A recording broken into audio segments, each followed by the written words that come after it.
Helmet gloves অবসরে পড়ে আছে, তবে ক্রিকেটারদের ব্যস্ততা ঠিকই শুরু হয়ে যাবে। ডাকছে বাংলাদেশ ক্রিকেট লিগ বিসিএল এর ওয়ানডে ভার্সন।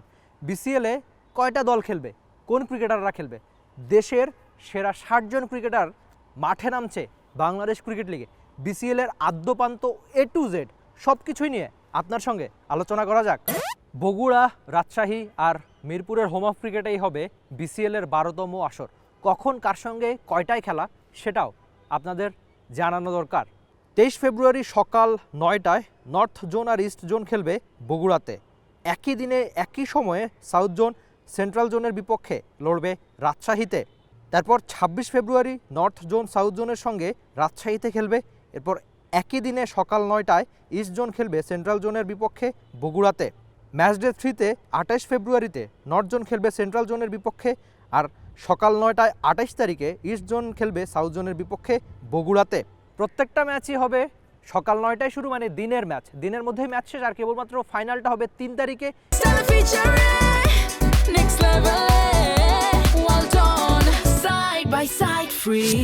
এই হোম অফ ক্রিকেটে যেটা কিনা দুপুর 2:30টায় শুরু হবে, ফ্লাড লাইটের নিচেই ফাইনালটা দেখতে পাবে দর্শকরা। বগুড়ায় সবশেষ কোনো আন্তর্জাতিক ক্রিকেট ম্যাচ হয়েছিল 20 বছর আগে, 2006 সালে। ইনফ্যাক্ট মেয়েদের ম্যাচও হয়েছিল প্রায় 2009 সালে শেষবার। এইচপি দল বা আন্ডার-19-এর ম্যাচ হয়েছে বটে ঠিকই, কিন্তু ওই যে আন্তর্জাতিক ক্রিকেট বা দেশি বড় তারকারা শেষ কবে শহীদ চান্দু স্টেডিয়ামে খেলেছেন হয়তো আপনার মনে থাকারই কথা না। কিভাবে মনে থাকবে? 2006 থেকে 2026 20টা বছরের মতো কেটে যাওয়ার পালা শেষে অবশেষে বগুড়ায় ফিরছে ক্রিকেট। বগুড়া বা রাজশাহীর দর্শকদের জন্য অবশ্যই খুশির সংবাদ তো বটে যে বাংলাদেশ ক্রিকেট লিগের এই আসরটা অন্তত বগুড়া বা রাজশাহীতে ফিরছে।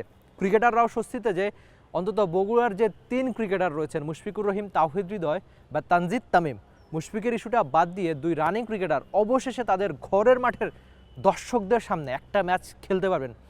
সবশেষ বগুড়ায় যেবারই ক্রিকেট হয়েছে প্রায় 18 থেকে 20 হাজার মানুষ শহীদ চান্দু স্টেডিয়ামে বসে খেলা দেখতে পারেন। অলমোস্ট হাউসফুল থাকে, কেননা বগুড়ার মানুষ সবসময় যে অনেক বেশি খেলা দেখতে পারেন, কেননা ম্যাচই তো আয়োজন হয় না।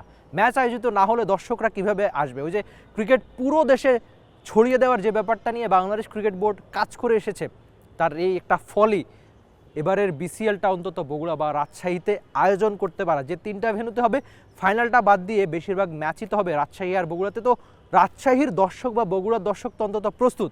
লম্বা সময় পর জাতীয় দলের সব তারকা কিংবা দেশের 60 জন সেরা ক্রিকেটারকে নিজেদের ঘরের মাঠে, নিজের ঘরের সামনে, নিজের আঙিনাতে খেলতে দেখতে পেরে, সেখানে মুস্তাফিজুর রহমান থেকে শুরু করে লিটন দাস, নাজমুল শান্ত, তাওহিদ হৃদয় বা জাতীয় দলের প্রত্যেক তারকাই আপনার ঘরের খুব সামনে আসবে।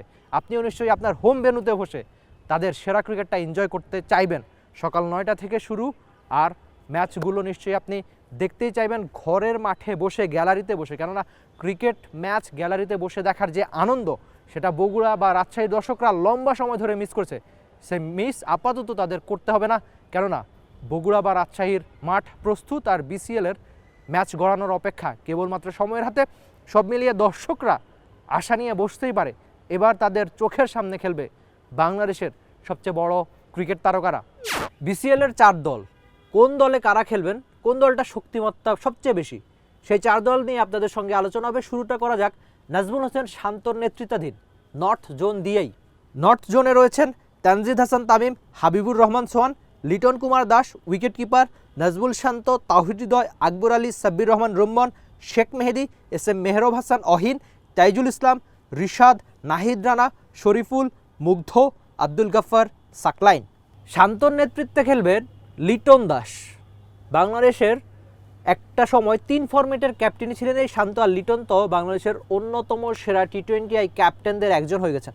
তো বিসিএলটা কেন জমজমাট হবে, কেন এবার সবার আগ্রহ থাকবে অনেক বেশি, কেননা বাংলাদেশ সব ঠিক থাকলে এই সময় তো বিশ্বকাপ খেলতো। সেই বিশ্বকাপ না খেলতে পারার আক্ষেপ এখন অনেকটাই অতীত, তবে সেই আক্ষেপটা খানিকটা দূর করতেই এই বিসিএল বা এর আগে আমরা যে দেখেছি বাংলাদেশের অদম্য T20 কাপ হয়েছে, সেসব একটা পাশে রেখে এই বিসিএলটা যদি আপনি নজরে রাখেন, যেখানে এই যে স্কোয়াডটা নর্থ জোনের বলেছি, তাতে চিন্তা করেন যে লিটন দাস বা ব্যাটিংয়ে যদি আছেন, যেখানে বাংলাদেশের অন্যতম সেরা ওপেনার তানজিদ তামিম, হাবিবুর রহমান সোহান, বা এরপর লিটন, শান্ত থেকে শুরু করে তাওহিদ হৃদয় বা সাব্বির, আর বোলিংয়ে যেখানে রয়েছে নাহিদ রানা, শরীফুল, মুকিদুল মুগ্ধরা বা তরুণ আব্দুল গাফফার সাকলানের কথাও আপনি বলতে পারেন। এই দলটা নিশ্চয়ই অনেক বেশি শক্তিমত্তা, বা লিটন দাসের ফ্যান আমরা জানি যে বগুড়াতে অনেক বেশি বা রাজশাহীর দিকে অনেক বেশি, যেহেতু তিনি দিনাজপুরের সন্তান, পুরো বাংলাদেশটা বাদ দিয়ে ওই দিকেও তার ফ্যান অনেক বেশি থাকবে। কেবলমাত্র লিটন দাসকে দেখার জন্য হয়তো বগুড়াতে বা রাজশাহীতে অনেক বেশি মানুষ থাকবে, সেটা হয়তো আমার মনে হতে পারে। বাকিটা মাঠে বা ম্যাচ দেখতে গেলেই বোঝা যাবে। তবে এই দলটা শক্তিমত্তা কেমন হয়েছে, এই দল নিয়ে আপনার মন্তব্য আপনি টি স্পোর্টসের কমেন্ট সেকশনে জানিয়ে দিতে পারেন। আমার মনে হচ্ছে ব্যক্তিগতভাবে এই দলটা এই টুর্নামেন্টের অন্যতম শক্তিশালী দলগুলোর মধ্যে একটা। এনামুল হক বিজয় কই?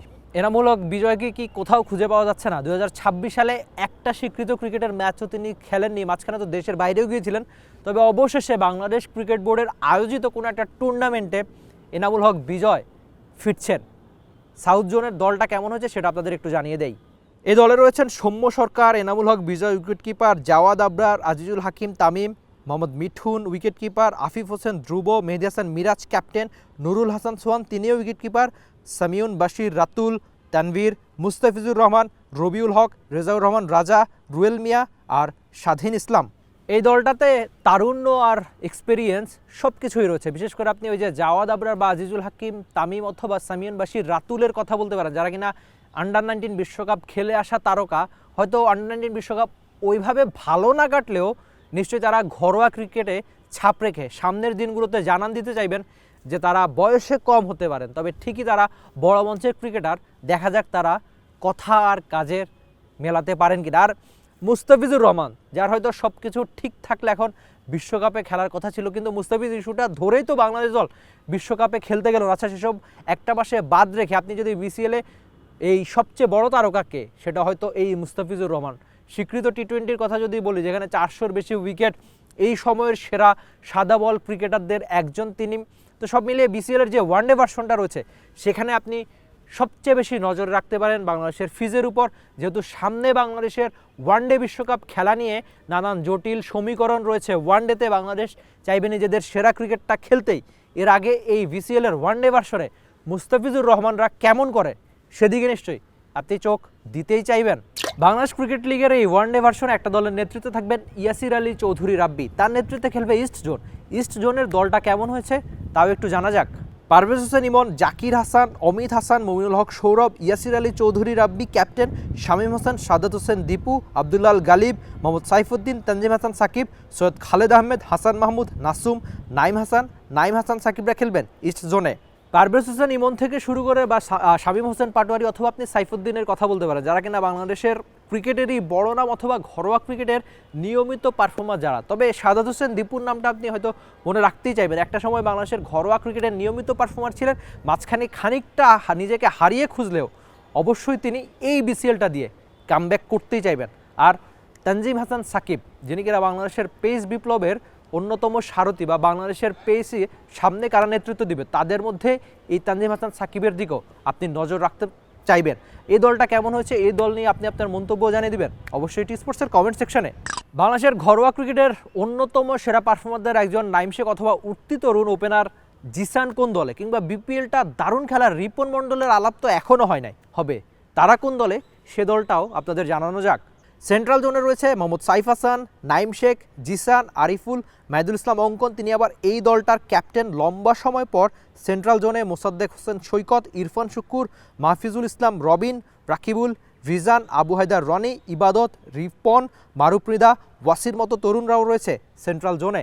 এই দলটার ওপেনিং জুটিটা নিয়ে একটু আলোচনা করা যাক, যেখানে নাইম শেখ বা সাইফ হাসান নামতে পারেন। এই দুজনের বন্ধুত্ব নিয়ে আপনি যদি বাংলাদেশের ঘরোয়া ক্রিকেট খোঁজ খবর রাখেন, তাহলে হয়তো জানেন যে দুজনের বন্ধুত্ব বা বন্ডিংটাও দারুণ। তো দেখা যাক বিসিএলটা তারা দুজন ওপেনিং জোটে কেমন করেন। আপনি হয়তো অবাক হবেন না যে নাইম শেখ বা সাইফ হাসান যদি অল্প কয়েকটা ম্যাচের মধ্যে এই বিসিএলে অন্তত সেঞ্চুরি করতে পারেন। আর জিসান বা আরিফুল, তারা যদি নিচের দিকে বা মিডল অর্ডারে, বিশেষ করে আরিফুলকে আপনি একটা চমক দিতেই যাবেন।